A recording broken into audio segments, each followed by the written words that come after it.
Hello everyone, welcome to foundation classes. Foundation classes by Amit YouTube channel पर आपका स्वागत है। इस चैनल पर आपको टीचिंग एग्जाम से related best and authentic material ही प्रोवाइड करवाया जाएगा। तो अगर आप चैनल पर न्यू हैं तो चैनल को सब्सक्राइब कर लें और बेल आइकन को प्रेस कर ऑल जो नोटिफिकेशन है उसको चूज़ करें, ताकि जब भी कोई मैं वीडियो डालूँ तो आपके पास सबसे पहले पहुँचे। अगर आपको किसी तरह का कोई डाउट है तो आप इस कॉन्टैक्ट नंबर पर व्हाट्सअप कर सकते हैं, आपको रिप्लाई दिया जाएगा। तो देखिए, आज हम क्या डिस्कस करने वाले हैं।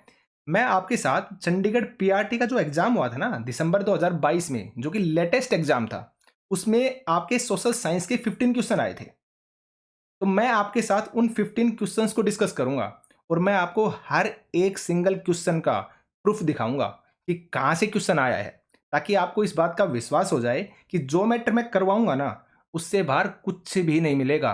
क्योंकि मुझे पता है कहाँ से क्वेश्चन उठाए जाते हैं, कितनी मेहनत करनी है, कहाँ कहाँ से मैटर को उठाना है।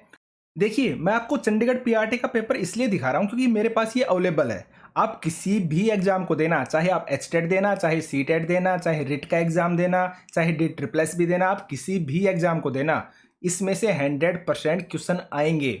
यहाँ पर मैं आपको सिर्फ जो प्रूफ है वो आपको चंडीगढ़ एग्जाम का दे रहा हूँ कि यहाँ से क्वेश्चन आते हैं, मैं जो करवाता हूँ वहीं से क्वेश्चन आते हैं। बाकी आप एग्जाम चाहे कोई भी देना, आपका 100% क्वेश्चन जो है मेरे कराए हुए मैटर में से ही आएंगे। इस चीज को आप याद रखना, ठीक है।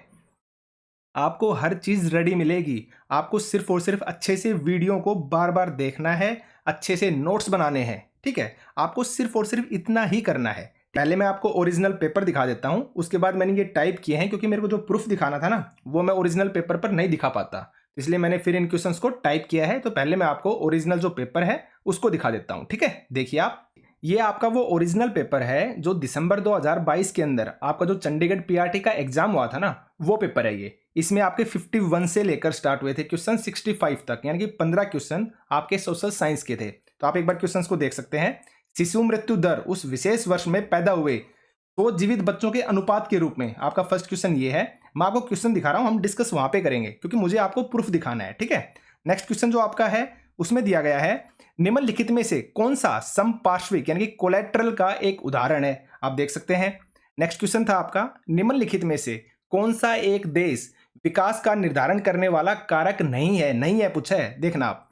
दुनिया भर के देशों में बहुराष्ट्रीय कंपनियों द्वारा निवेश किया गया सबसे आम मार्ग क्या है।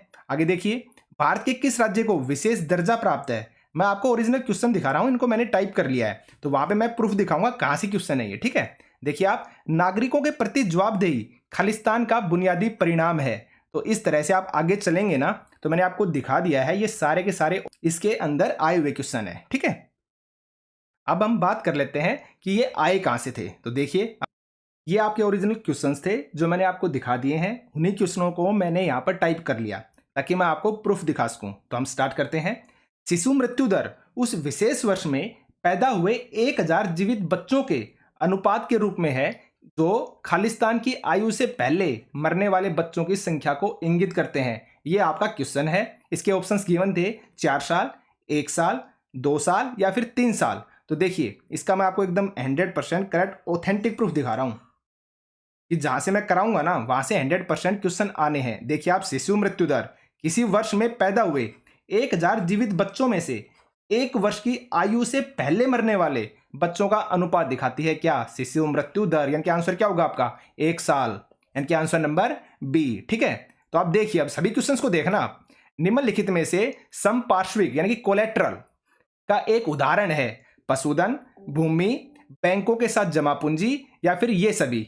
अब आप यहां पर देखिए, ये मैंने प्रूफ लगा रखा है, ठीक है। देखिए, समर्थक ऋणाधार एक ऐसी संपत्ति है, इसको बोलते हैं समर्थक ऋणाधार। जो कोलेट्रल होता है ना उसको हिंदी में बोलते हैं समर्थक ऋणाधार, ठीक है। जिसका मालिक कर्जदार है, जैसे कि भूमि, इमारत, गाड़ी, पशु और बैंकों में पूंजी, और इसका इस्तेमाल वह उधारकर्ता को गारंटी देने के रूप में करता है। आगे देखिए आप, यदि कर्जदार उधार वापस नहीं कर पाता तो उधारकर्ता को भुगतान प्राप्ति के लिए संपत्ति या समर्थक ऋणाधार बेचने का अधिकार होता है। संपत्ति जैसे कि जमीन, बैंकों में जमा पूंजी, पशु इत्यादि क्या है, ये समर्थक ऋणाधार हैं। यानी कि आपका पशु भी हो गया, भूमि भी हो गई और बैंकों में जमा पूंजी भी हो गई। तो करेक्ट आंसर आएगा आंसर नंबर डी, और मैंने आपको प्रूफ दिखा दिया है। इसलिए मैं बोल रहा हूँ जहाँ से मैं पढ़ाऊंगा ना वहाँ से 100% क्वेश्चन आने हैं और एज इट इज क्वेश्चन आएंगे। आगे देखिए अभी आप, निम्नलिखित में से कौन सा एक देश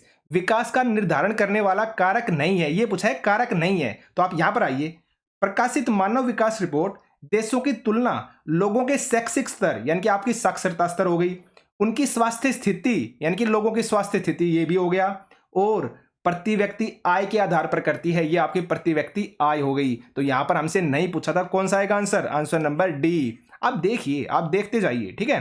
आगे बढ़ते हैं। दुनिया भर के देशों में बहुराष्ट्रीय कंपनियों द्वारा निवेश के लिए सबसे आम मार्ग क्या है? सबसे आम मार्ग पूछा है। तो देखिए आप यहां पर देखते हैं हम, लेकिन बहुराष्ट्रीय कंपनियों के निवेश का सबसे आम रास्ता स्थानीय कंपनियों को खरीदना है और उसके बाद उत्पादन का प्रसार करना। तो क्या आएगा आंसर? स्थानीय कंपनियों को खरीदना। देखिए आप, नए कारखाने स्थापित करना ये भी नहीं होगा, स्थानीय कंपनियों के साथ साझेदारी ये भी नहीं होगा, इनमें से कोई नहीं होगा और करेक्ट आंसर होगा आंसर नंबर बी, मौजूदा स्थानीय कंपनियों को खरीदना। और मैंने आपको प्रूफ दिखा दिया है। यार आप सोचिए, लेकिन इन चीजों के अंदर मेहनत लगती है, ठीक है। मुझे ये चीज लेने के लिए, ये प्रूफ आपको दिखाने के लिए 6 घंटे लग गए। 6 घंटे से मैं इस मैटर को रेडी कर रहा हूं ताकि मैं आपको 100% प्रूफ दिखा सकूं। और इसी तरह मैंने सीटेट का जब ईवीएस का एग्जाम हुआ था, जब मैंने ईवीएस वाली जो थ्योरी करवाई थी, वहां पर भी मैंने यही चीज बोली थी, आपको एक सिंगल क्वेश्चन बाहर से नहीं मिलेगा, और एक सिंगल क्वेश्चन भी बाहर से नहीं था, ठीक है। आगे बढ़ते हैं। भारत में निम्नलिखित में से किस राज्य को विशेष दर्जा प्राप्त है? तो देखिए यहां पर आपका गिवन है, कुछ राज्यों को विशेष दर्जा प्राप्त है, जैसे कि असम, नागालैंड, अरुणाचल प्रदेश और मिजोरम अपनी विशिष्ट सामाजिक तथा ऐतिहासिक परिस्थितियों के कारण भारत के संविधान के कुछ प्रावधानों अनुच्छेद 371 के तहत क्या है? विशेष शक्तियां प्राप्त हैं। तो क्या होगा आपका? आंध्र प्रदेश नहीं होगा, केरल नहीं होगा, नागालैंड ये हो जाएगा आपका करेक्ट आंसर। यहां पर आप देख सकते हैं नागालैंड गिवन है, ठीक है, और उत्तराखंड भी नहीं होगा। आगे बढ़ते हैं। नागरिकों के प्रति जवाबदेही खालिस्तान का सबसे बुनियादी परिणाम है। नागरिकों के प्रति जवाबदेही खालिस्तान का सबसे बुनियादी परिणाम है। धर्मतंत्र का गलत है भाई, तानाशाही ये भी गलत है, समाजवाद भी गलत है। करेक्ट आंसर क्या होगा? Answer number C. और यहां पर आप देख सकते हैं, यहां पे आपको मिल जाएगा, ठीक है। हम लोकतंत्र के परिणामों पर गौर कर रहे हैं, तो यह उम्मीद करना उचित है कि लोकतांत्रिक व्यवस्था में ऐसी सरकार का गठन होगा जो कायदे कानूनों को मानेगी और लोगों के प्रति जवाबदेह होगी। कौन सी सरकार? आपकी लोकतांत्रिक व्यवस्था, लोकतांत्रिक सरकार। मिल गया ना आंसर? हर एक सिंगल क्वेश्चन का मैं आपको प्रूफ दिखा रहा हूं, ठीक है। तो आप अच्छे से समझिए, और इन वीडियो को सिर्फ अच्छे से बार बार आपको देखना है और कुछ भी नहीं करना, सारी मेहनत मेरी है। लेकिन बस वीडियो को स्किप मत किया करो, कंप्लीट वीडियो को देखा करो। आप जब आप एग्जाम दोगे ना, आप खुद समझ जाएंगे कि हाँ सब कुछ यहीं से है। और इसी तरीके से हम एनसीईआरटी मैथमेटिक्स, एनसीईआरटी साइंस हर एक सब्जेक्ट को कराएंगे। आप चाहे एचटेट देना, चाहे सीटेट देना, चाहे रिट देना, या फिर आप किसी भी एग्जाम को दीजिए, चंडीगढ़ पीआरटी दीजिए, किसी भी एग्जाम को दीजिए, मेरे कराए हुए क्वेश्चन 100% आएंगे। याद रखना इस चीज को। आगे बढ़ते हैं। सत्ता की साझेदारी पर निम्नलिखित 2 कथनों पर विचार कीजिए और नीचे दिए गए कूट का प्रयोग कर उत्तर चुनिए। देखिए, सत्ता की साझेदारी लोकतंत्र के लिए अच्छी है, एकदम करेक्ट है भाई। यह सामाजिक समूहों के बीच संघर्ष की संभावनाओं को कम करने में मदद करता है, यह भी आपका सही है, यानी कि पी और क्यू दोनों आपके सही होंगे। अब मैं आपको प्रूफ दिखाता हूं। देखिए, इस प्रकार सत्ता के बंटवारे के पक्ष में 2 तरह के तर्क दिए जा सकते हैं। पहला, सत्ता का बंटवारा ठीक है, यानी कि सही है, अच्छा है, क्योंकि इसमें विभिन्न सामाजिक समूहों के बीच टकराव का अंदेशा कम हो जाता है। आगे ना संघर्ष की संभावना क्या हो जाती है? आपकी कम हो जाती है। टकराव का जो अंदेशा है वो क्या हो जाता है? कम हो जाता है। अब दूसरा देखिए आप, इसके दूसरे पक्ष में क्या बताया है? इसके पक्ष में एक और बात कही जा सकती है, और वह बात कहीं ज्यादा गहरी है। सत्ता की साझेदारी दरअसल लोकतंत्र की आत्मा है। लोकतंत्र का मतलब ही होता है कि जो लोग इस शासन व्यवस्था के अंतर्गत आते हैं उनके बीच सत्ता को बांटा जाए, यानी कि इसके पक्ष में दूसरी बात क्या हो गई? आपकी लोकतांत्रिक व्यवस्था। तो ये भी आपका क्या हो गया? Correct answer. 100% प्रूफ दिखा रहा हूं, देख सकते हैं आप। आगे बढ़िए।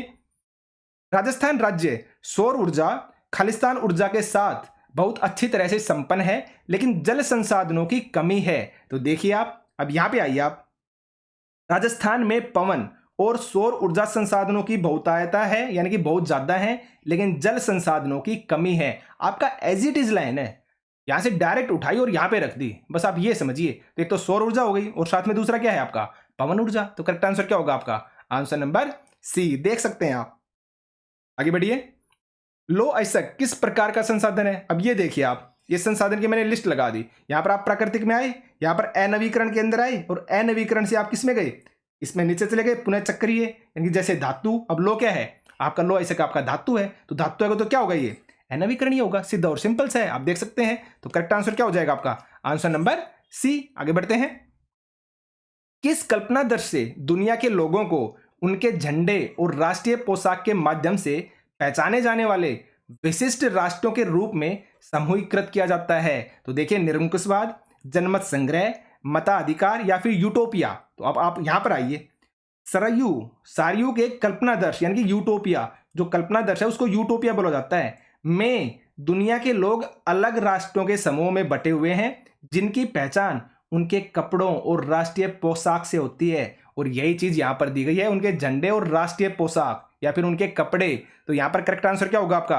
Answer number D. ठीक है, आप देख सकते हैं हर एक क्वेश्चन में आपको दिखा रहा हूं, इसलिए मैं बोल रहा हूं मेरी जो मटेरियल है ना, जो मैं आपको करवाऊंगा ना, वो इतना ज्यादा इंपॉर्टेंट है क्योंकि मैं मेहनत करता हूं। देखिए, सीधा और सिंपल सा है। इस वीडियो को बनाने में मुझे 6 घंटे लग गए। पहले मैंने प्रूफ जुटाए, काफी जो बुक्स हैं उनको अच्छे से देखा, कहां से क्वेश्चन है कहां से नहीं है, उन सब चीजों को करने के बाद तो मेरे को 6 से 7 घंटे लग गए हैं। तो आप समझिए, इसलिए मैं बोलता हूं जो मैं कराता हूं ना 100% आता है। आप इस चीज को दिमाग में सेट रखना। आगे चलते हैं। निम्नलिखित में से किसने सरकार को बिना किसी मुकदमे के संदिग्ध को गिरफ्तार करने और कैद करने की निरंकुश शक्तियां प्रदान की है? यहां पर करेक्ट आंसर क्या होगा आपका? आंसर नंबर डी, यानी कि रोल्ट एक्ट 1919। तो आप यहां पर देख सकते हैं, इस कानून के जरिए सरकार को राजनीतिक गतिविधियों को कुचलने और राजनीतिक कैदियों को 2 साल तक, कितने साल तक? 2 साल तक बिना मुकदमा चलाए जेल में बंद रखने का अधिकार मिल गया। तो आप साल भी याद रखना, कितने साल तक? 2 साल तक। ठीक है, तो करेक्ट आंसर क्या होगा? आंसर नंबर डी, यानी कि रोल्ट एक्ट। आगे चलते हैं। अब देखिए, सत्याग्रह के बारे में निम्नलिखित में से कौन से कथन सत्य हैं? देखिए, आप पहले आप यही देख लीजिए। सत्याग्रह शारीरिक बल नहीं है, तो सत्याग्रह कोई शारीरिक शक्ति नहीं है। मिल गया आपको? करेक्ट है ये। सत्याग्रही अपने शत्रु को कष्ट नहीं पहुंचाता। देखिए, सत्याग्रही विरोधी को पीड़ा नहीं देता, यानी कि कष्ट नहीं पहुंचाता। और आगे देखिए आप, सत्याग्रह के प्रयोग में दुर्भावना के लिए कोई स्थान नहीं होता है। हमसे पूछा था करेक्ट आंसर कौन सा है, तो करेक्ट होगा आपका ए और सी, यानी कि जो बी है ना, ये आपका गलत है। ठीक है, यह कमजोरों का हथियार है, ये बात गलत है। ठीक है, आगे बढ़ते हैं। 16वीं शताब्दी के मध्य में प्रिंटिंग प्रेस पहली बार कहां से आई थी या कहां पे आई थी? तो देखिए आप, गोवा में, आंध्र प्रदेश में, केरल में, या फिर पश्चिम बंगाल में? जो करेक्ट आंसर होगा आंसर नंबर ए, यानी कि गोवा के अंदर आई थी। आप देख सकते हैं आप प्रूफ को। प्रिंटिंग प्रेस पहले 16वीं सदी में भारत के गोवा में पुर्तगाली धर्म प्रचारकों के साथ आई। तो कहां मिल गया ना आंसर आपको? कहां पर आई थी? भारत के गोवा के अंदर। इसलिए मैं बोलता हूं जो मैंने करा दिया ना, उससे बाहर 100% कुछ भी नहीं मिलना। आप इस चीज को दिमाग में सेट रखिए। ठीक है, इससे बाहर आपको कुछ भी नहीं मिलेगा। और इसी तरीके से 2 क्वेश्चन आपके आगे भी हैं, उनका भी मैं आपको बताता हूं। किस राज्य में छत पर खेती की जाती है? तो इसका जो करेक्ट आंसर आएगा आंसर नंबर डी, यानी कि उत्तराखंड के अंदर। तो देखिए, मैंने आपको हर चीज का यहाँ पे प्रूफ दिखा दिया है, इसलिए मैं बोलता हूं जो मैंने करा दिया ना, उससे बाहर कुछ भी नहीं मिलेगा। तो आप वीडियो को एंड तक देखा कीजिए, अच्छे से नोट्स बनाइए। अगर चैनल को सब्सक्राइब नहीं किया है तो चैनल को सब्सक्राइब कीजिए। और प्लीज़, अगर मेरी वीडियो आपको अच्छी लगती है तो वीडियो को लाइक भी किया कीजिए, शेयर भी किया कीजिए। और मैं आपको विश्वास दिलाता हूँ, इससे बाहर आपको कुछ भी नहीं मिलने वाला है। ठीक है, तो आज हमने हमारी एक क्लास सुबह एनसीईआरटी सोशल साइंस की थी। शाम को हम साइंस स्टार्ट कर रहे हैं। तो आपको कल से सुबह सोशल साइंस मिलेगी 8 बजे, और शाम को 6 बजे आपको साइंस की क्लास मिलेगी। और इसी तरह अल्टरनेट डे पर हम मैथमेटिक्स और जो बाकी सब्जेक्ट हैं उनको भी स्टार्ट करेंगे। ठीक है, तो आज के सेशन में सिर्फ इतना ही था। वीडियो को लाइक कीजिए, शेयर कीजिए और चैनल को सब्सक्राइब कीजिए। Thank you.